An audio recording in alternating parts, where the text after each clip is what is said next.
Howdy folks, Todd here from Great Escape Farms, giving you an update on what went on this weekend as far as work-wise here. So I got into quite a few things. It's been raining most of the weekend, and I've really never been so happy to see rain, and you'll see why a little bit later on in the video here. As far as what I've done, let's see, let me start on the outside here. I had the mulch down. I had some extra perennials, some perennials that aren't necessarily edibles, although the dianthus and the what do you call them? Daylilies are edible.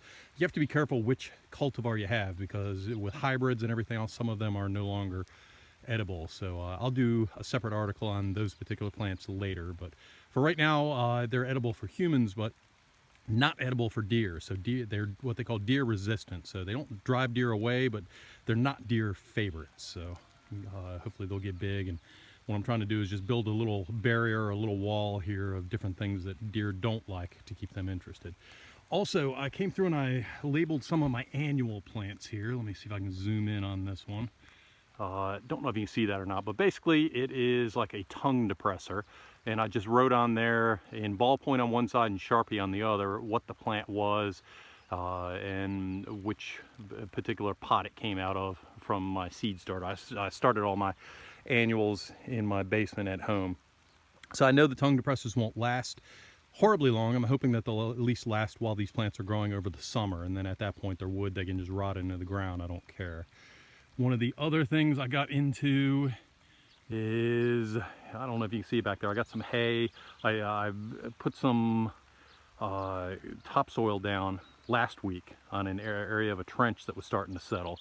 So I grabbed some hay from the back part of the garden here and I ran it up to the top area there. I also went across the street there and did a couple repairs on my father-in-law's rain catchment system, and I'll do a separate video on repairs and troubleshooting rain catchment systems, because I have enough different things I ran into. I'm gonna do a whole separate video on that. So let me shut this piece down and I'm gonna move to another area. Okay, so this is the food forest area with many different plants in it, in between all the some weeds and some nitrogen fixing ground cover that I had put in. And what I added a couple of plants in here this weekend, but what I spent the most time doing was right, let's see if I can get my pointer finger there, right at the tip of my finger there, there's a tag, and those are not the laminated tags like elsewhere. These are actually aluminum that you depress in. And again, that's another video that I'm going to do, is on the different labeling systems I have, because I have 3 different labeling systems that I'm giving a try to this weekend. Next up is, you can see over there, let me walk over a little ways, you can see I put the shade cloth on my grow bed, propagation bed back there. They're right now we're 50s and raining, but they're calling for it to go up in the 80s and 90s this week. And I had to do something to take care of the propagation bed. So I'll get a little closer here in a minute. I'm not going to rock you by walking down there. I'll get a little closer and get some videos close up.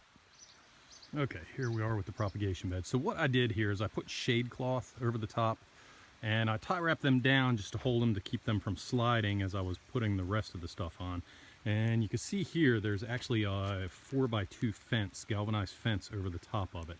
Reason being is I get so much wind here, this would just act like a kite and fly off and rip.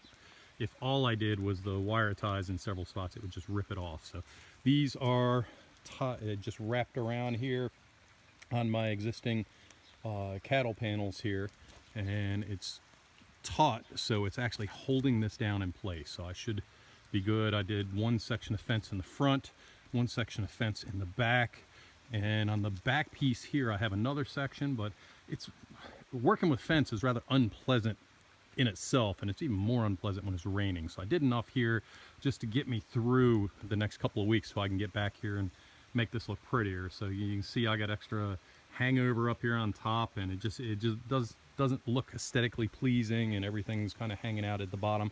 I did enough so it will stay, and I will come back and fix this at another time.